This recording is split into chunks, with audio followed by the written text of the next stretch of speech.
Before we start the show, I want to say a giant thank you to everybody who's helping me pay for my dog Chicano's chemotherapy. It's very difficult dealing with the fact that your beloved pet has cancer, but we are fighting hard and we have raised $1,075 against a total cost of $6,800. So if you have the ability, any amount helps. Go to weeklyspooky.com, click on Help My Dog. It really means the world to me. But now, it's time for the show. And thank you again from the bottom of my heart. This is it, my friends. The thrilling conclusion to Raige's End. We are finally going to find out what happens when all secrets are revealed. When Drake finds out that his fiance is the angel of death he's been hunting his entire career. It's all revealed tonight. What's that? You want to be scared? Come with me.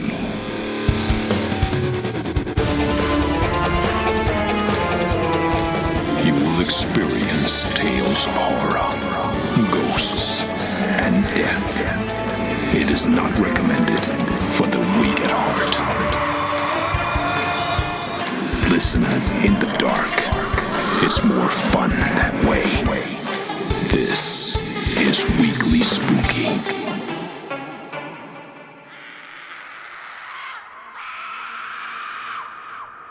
Hello, my friends. It's Wednesday, and you know what that means.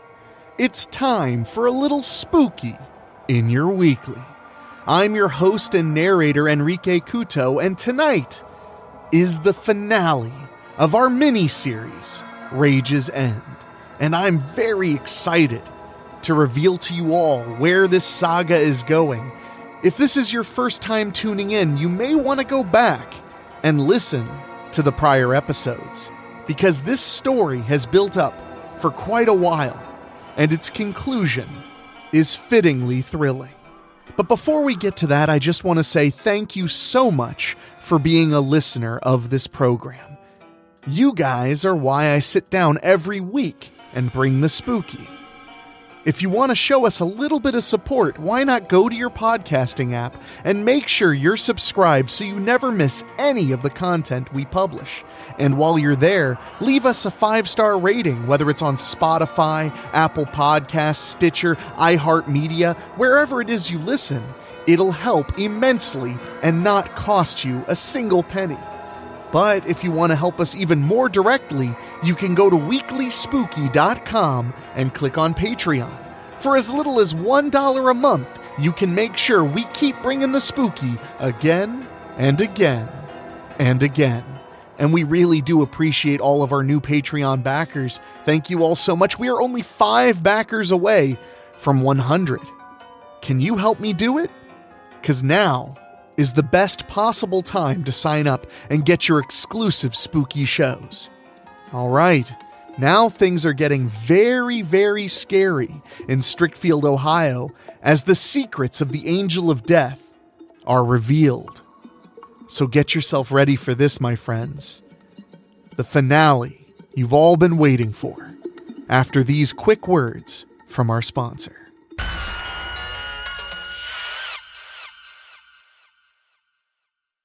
Previously on Raige's End, when Raige fails to claim the Queen of Hearts killer when she had the chance, it would return to haunt her. Raige investigates a crime scene with her new partner and fiance, Drake Kazmarak. Drake is unknowingly hot on the trail of his own partner and finds both the kidnapped Delphine Brewster Sloan tied up and the sounds of a skirmish. Raige quickly escapes before Drake can identify her. Raige flees from him, but he's determined and draws his gun to shoot the Angel of Death. Raige manages to lose Drake, only to find that he succeeded in shooting her. Raige goes to nurse her wounds. After deciding there's no happy ending for her and Drake, she returns to Rigby's river house to finish her off. When she arrives, she finds Delphine, Rigby's mother, has been captured. Rigby bears her heart to Raige, who then promises herself to Rigby in return for Delphine's release. After their intimacy, Rigby understands why she and Raige can never truly be together. Drake returns to the river house as Raige is about to claim Rigby's life, and all is revealed as he confronts her. And now, the conclusion to Raige's End by Rob Fields. Perspective, Drake. Raige just stands there and looks right at me. Not even the least bit scared. Me, I'm definitely scared of those glowing eyes of hers. "Will you shoot me?" she asks me. "You know Rigby must pay for her sins.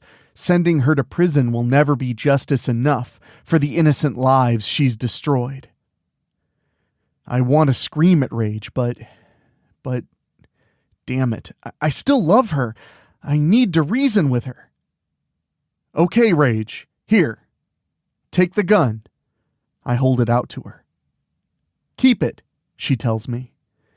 "This knife will be sufficient to extract her heart, the way she's done to so many others. She must pay, Drake." "We don't get to decide that," I say. "Our laws aren't perfect, but as cops, we're sworn to uphold them. You swore an oath to the law when you accepted your badge." "My laws supersede your pitiful laws," she replies. "And families actually rejoice for the justice I execute." Now I have to know.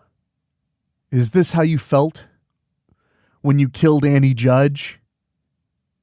She doesn't even have to think about it. Annie Judge exploited underage high school kids for sex and gave them drugs. She never once regretted the lives she destroyed. Judge, along with Jagger Nelson, brutally raped and viciously murdered an underage girl named Michelle Bailey. I saw to it they could never do anything like that again. Raige gives me a look of empathy. "I know you cared deeply for Annie Judge, but you must know she stopped considering your feelings long ago. And now, will you finally destroy me? Will you truly end my work today?" When I realized I'm pointing my gun at Raige again, I roar with frustration and throw the gun away. "I can't shoot you, but how can you be a serial killer, Raige? You were always such a warm, compassionate, feeling person." I shake my head quickly. "This can't really be you. You're not, you can't." Raige just looks at me. "I've never truly been any of those things, Drake. I only came to be with you because I needed a mate. I needed a sexual companion, and you were willing to be that person. The cold, honest truth is that I've never felt a single emotion in my entire life, and I'm not sure if I ever will. I can't even feel love for you." She looks down at Rigby. Look at her. See how she cowers? She's felt love for others. When her love was rejected, it hurt her to the point where she needed to claim lives to try and kill that pain. Don't you see, Drake? So many of you have emotions, and yet you only seem to find it within yourselves to hurt and kill innocents and show no remorse. It's only when you come before me for your final judgment that you fear dying. Annie Judge was full of emotions, yet she didn't care who she hurt or killed.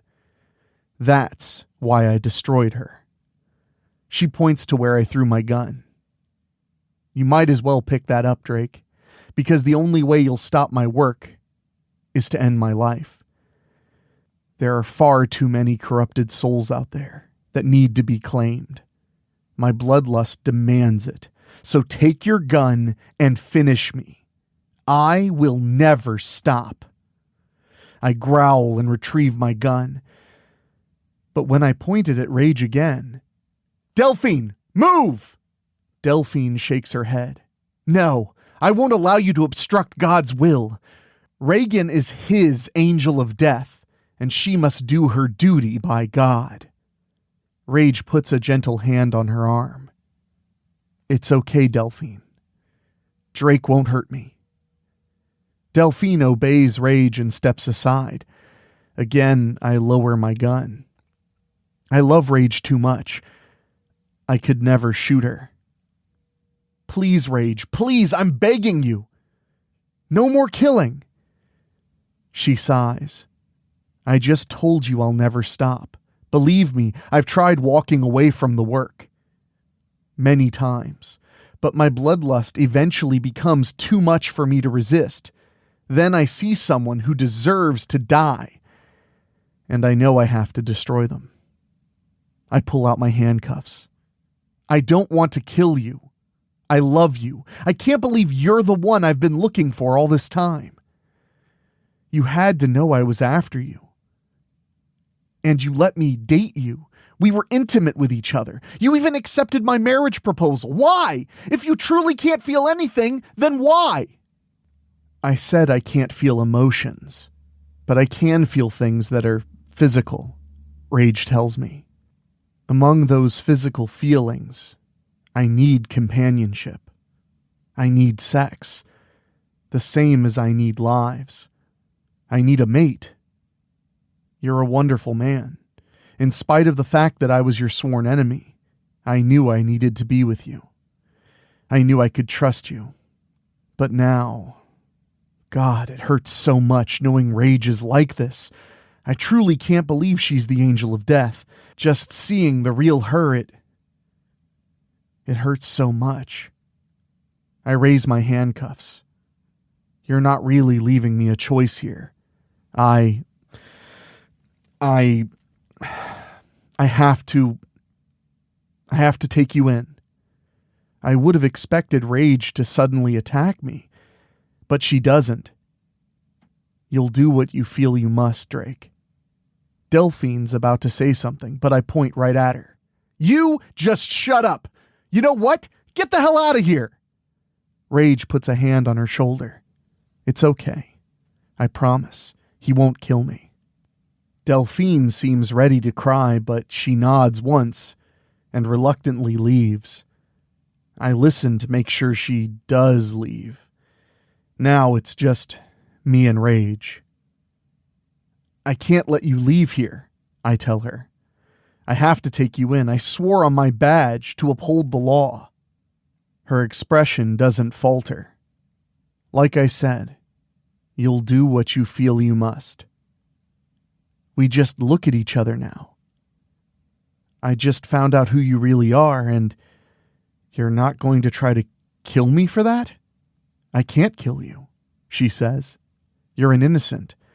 That's a line I will never cross. And my cousin Douglas? I ask. He's a child, she answers.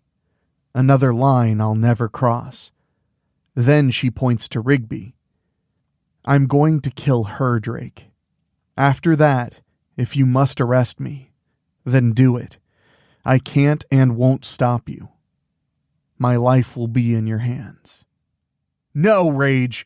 Let me call for backup. They'll come out here and arrest Rigby. She'll go down for multiple counts of murder. She'll likely spend the rest of her life rotting in a prison cell, remembering she can never be loved. Don't you think that's punishment enough? No. No hesitation. I drop my gun again and move to Raige. I snatch her into my arms and look deep into her eyes. Please, Raige. Please, no more killing. Kill me if it'll end it, but please stop. I start crying now. No more killing! Raige remains motionless. I am what I am, Drake. Nothing can ever change that. I was born this way, and this is how I'll die. I look deep into her glowing red eyes again. Perspective. Raige. Drake continues to hold me in his arms. Truly, I wish I could feel what both he and Rigby feel for me. I make no effort to fight him away. I can neither kill him nor harm him in any way. Again, he's an innocent. He's my chosen mate, and we have too much history together. If he arrests me, then so be it. I will never compromise my values. even if it means preserving my own freedom. And then Drake kisses me. I didn't expect him to do this, not with what he's learned about me. Perhaps he's again trying to appeal to me, so I won't kill Rigby. In the physical, I remember how wonderful this feels. I wrap my arms around Drake in return and kiss him back. Drake has kissed me tenderly many times during our time together. Something's different about this kiss, however. He still feels love for me, in spite of learning that I'm an emotionless serial killer. Even though I've never felt a single emotion in my entire life, I now understand what makes this kiss different from all the others. I did say that Drake was a wonderful man. I truly had no idea what kind of man I chose to be with until this very moment.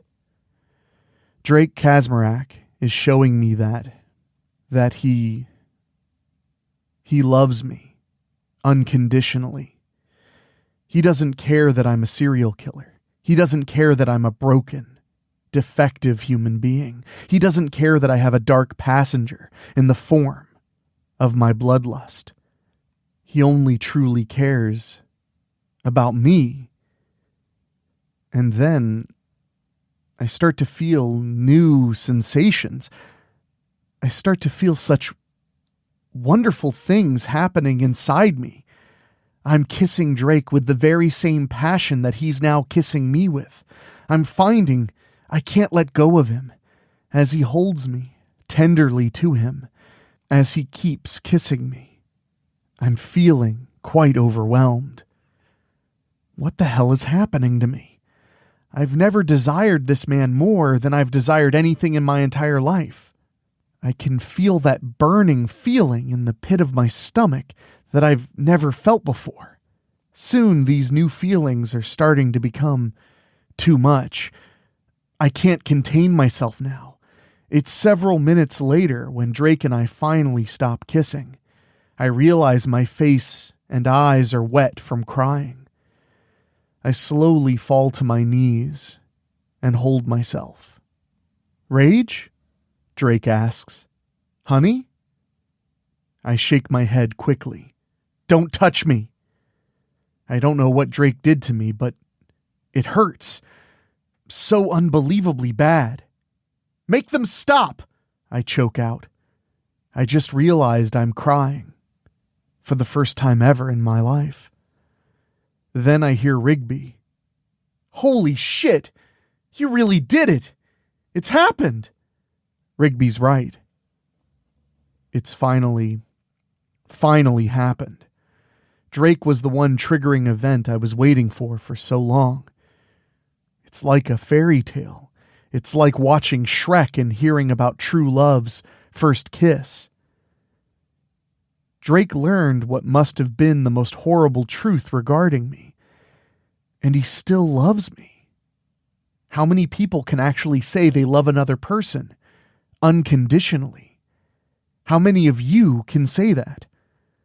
Drake's hands burn me when he takes me into his arms and comforts me. "Please, Raige. No more killing." He feels me nod quickly. I no longer desire to kill Rigby now. I have something else to cry for now.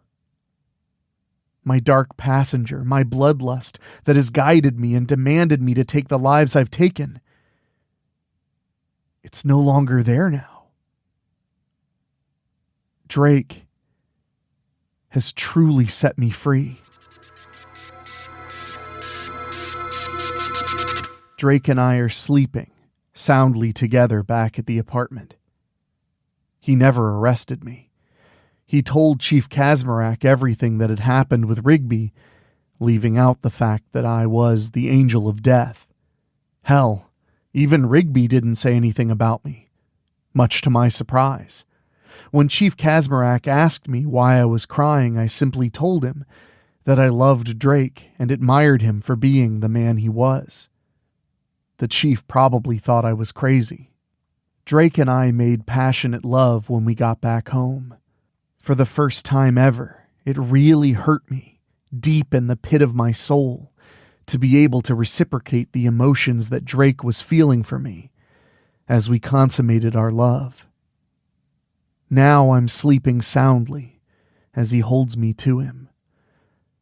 And then something else happens. For the first time ever in my life, I actually see events happening in my sleep. This must be what people mean when they dream. My first dream was me coming into a room. I have someone secured to a table with my bungee cords.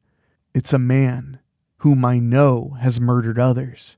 I can see his fear now as he looks deep into my glowing eyes, knowing he's about to answer to me for what he's done.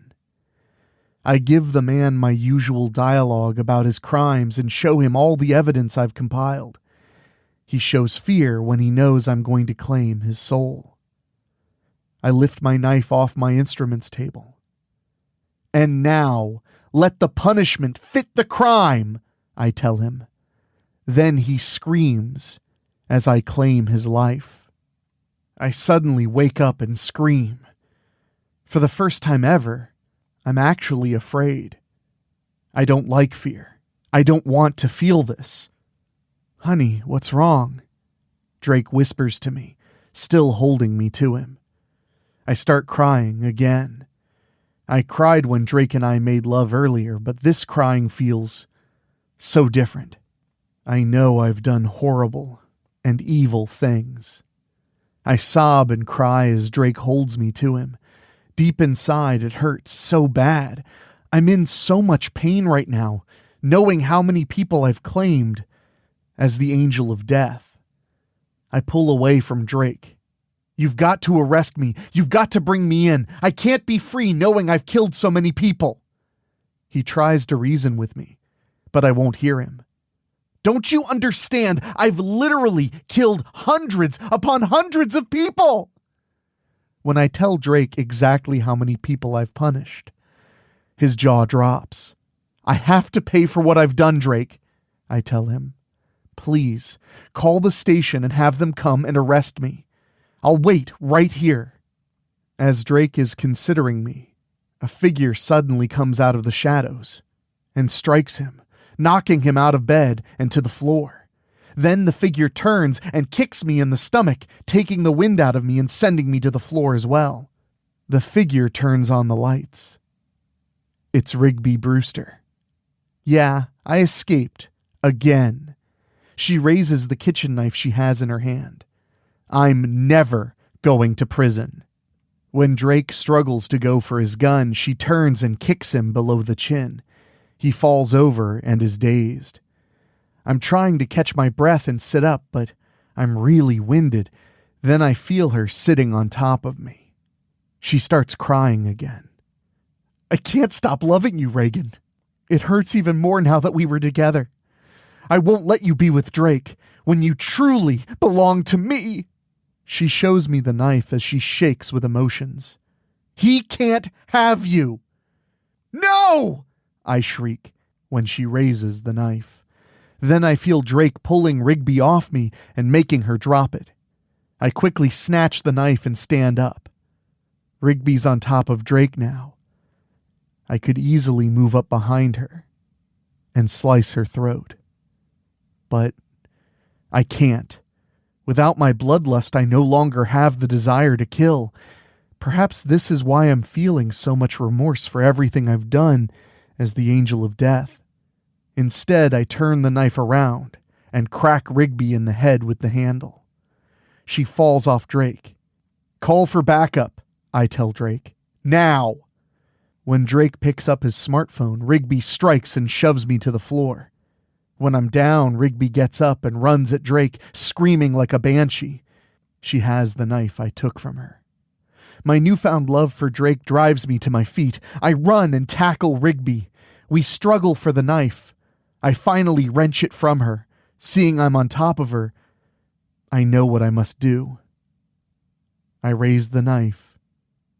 And now, Raige Brewster, let the punishment fit the crime. Raige gasps when I stab her in the pit of her stomach. I love you, my heart, she whispers. When her hands suddenly fly right up to my neck, I quickly dig into her knife wound. Drake is horrified as I pull her bloody heart out of her chest and hold it in my hand. Did my bloodlust return? No, it was my promise that I silently made to Drake about how I would protect him, even at the cost of my own life. When I realize that Drake has seen me at my absolute worst, I drop Rigby's heart and fall on my side, sobbing. Drake quickly comes to me. Oh, honey, I won't let him touch me this time. I mean it, Drake. If you don't read me my rights and arrest me right now, I'll leave here and go turn myself in. You swore to uphold the law. Don't you understand? I have to pay for what I've done. I can't take this horrible pain anymore. I look deep into his eyes. Please. I can tell he wants to cry. He truly doesn't want to lose me. But he knows his duty and sighs with a heavy heart. After he calls for backup, he looks me in the face. Raige Deveraux, you have the right to remain silent.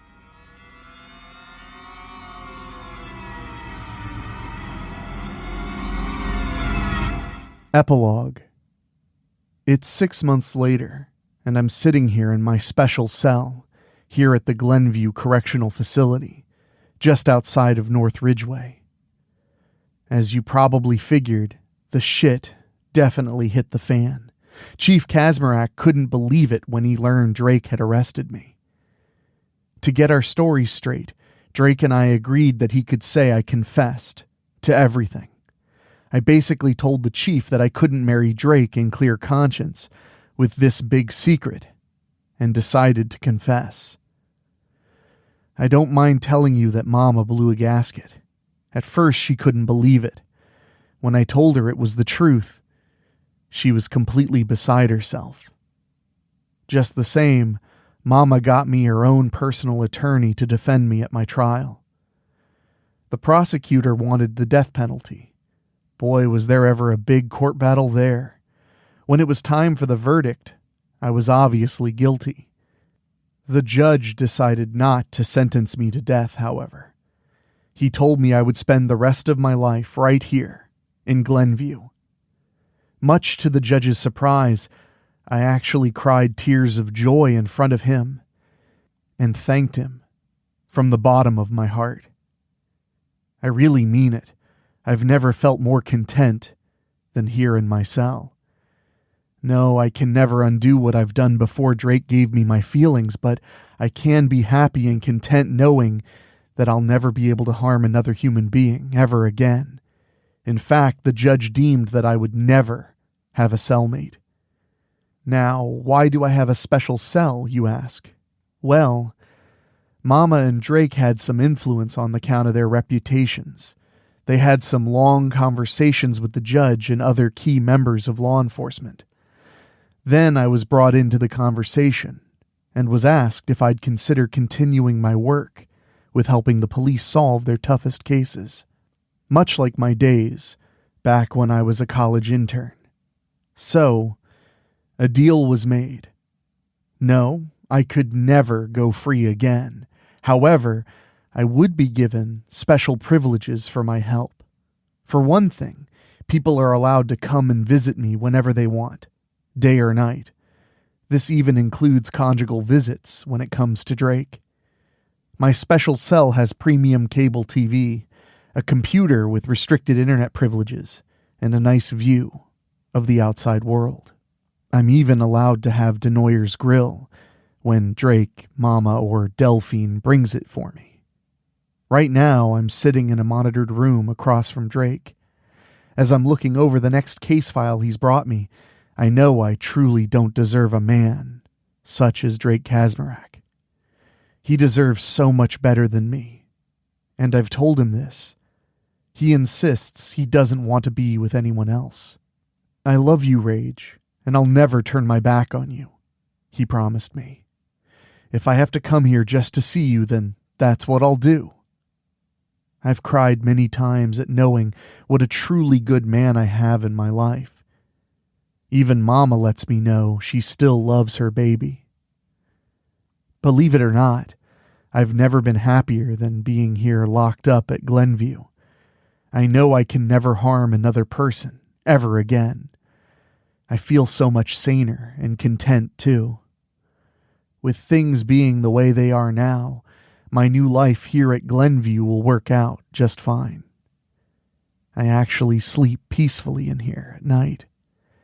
And I've never had another nightmare about being the angel of death.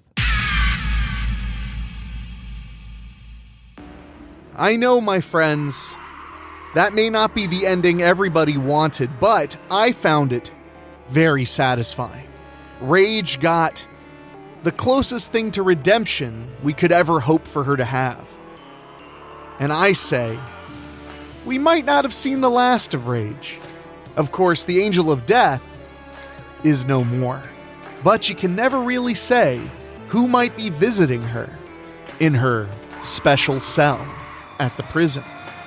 I hope you enjoyed this miniseries. This was the third miniseries we've ever published, and I think it turned out great. Expect another miniseries this summer. But what it's about, well, that's going to have to be a secret, at least for now. But here's something you can definitely look forward to. We're going to have a very special Valentine's Day episode, and we're going to have a special compilation publishing in February of all of our love-related horror stories. And believe me, we have quite a few, so make sure to keep an eye out for that. I think you'll enjoy it quite a bit. And a big thank you to our brand new Patreon podcast booster, Megan Hua. I hope I'm saying that right. If I'm saying it wrong, please lambast me in an email. But I want to say thank you to her because she is one of many who have paid just a little bit extra to hear their names on the show. The rest of them are Julia Kirsch, Christopher Sullivan, Brent McCullough, Gino Lyons, Steve King, Karen Ouimet, Jack Kerr, Craig Cohen, and Kevin Fry. Thank you all from the bottom of my heart. And if you want to become a Patreon podcast booster, just go to weeklyspooky.com, click on Patreon, and select the tier. Now is the time. We could definitely use the support, and we're doing all kinds of brand new bonus content exclusively on Patreon, including the opportunity to watch a horror film with yours truly. But now I've got to get out of here, my friends. Thank you again for listening. I'll see you next week. For myself, for our executive producer Rob Fields, our producer Dan Wilder, and our composer Ray Mattis, I'll talk at you next time. Thank you for listening. Make sure to find your way back next week. But for now, you are safe. Trust me.